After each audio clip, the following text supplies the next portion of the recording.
ښه سیکس کول یا کوروالی کول کومې ګټې لري؟ سلام ګران لیدونکو، هیله ده چې روغ جوړ او د صحت جامې مو پر تن وي. زه یو ځل بیا ستاسو په خدمت کې د یو نوي ویډیو سره حاضر یم. هیله ده چې د پام وړ مو وګرځېږي.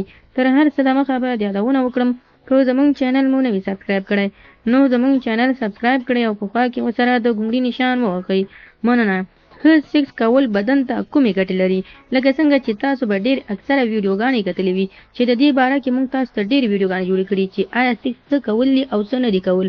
د سیکسو په اړه به تاسو ته زه یو داسې لنډه مقاله ووایم چې کېدای شي د ډېرو اکثره خلکو پرې سرونه نه وي خلاص، خو زه به په دې ویډیو کې تاسو ته د سیکس ګټې ووایم.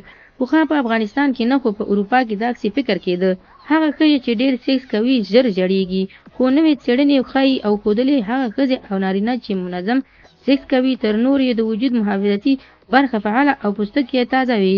هغه ښځه او نارینه چې سیکس نه کوي دوی د تدریجي برخه یا زړښت سره ژر مخ کېږي، د بدن پوستکی یې ژر ځوړندېږي یعنې ښکته راغورځېږي.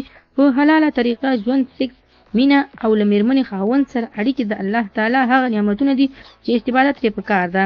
د ځوانۍ هغه شور او شوق چې نن شته سبا نشته، خو که نن ترې سمه استفاده ونه شي سبا تاسو ته بیا موقع نه درکول کېږي. حلال او سم سیکس نه یوازې خوند لري بلکې عبادت هم بلل کېږي. له قدرمنو دوستانو مو هیله دا ده چې سیکس نه د ژوند له هندارې وګورئ او په کوروالي کې ټول انساني او اسلامي آداب د خوند لپاره مراعات کړئ. اکثره خلک داسې دي چې دوی کله سیکس یا کوروالی یا یوځایوالی کوي داسې سیکس کوي چې ته به یې ښځه یې ترېنه څوک تښتوي، په وارخطایي او په جلتۍ سره سیکس وکړي، خپل ځان خلاص کړي، مېرمنې ته هېڅ موقع ورنه کړي او مېرمن هم نشي خلاصولی.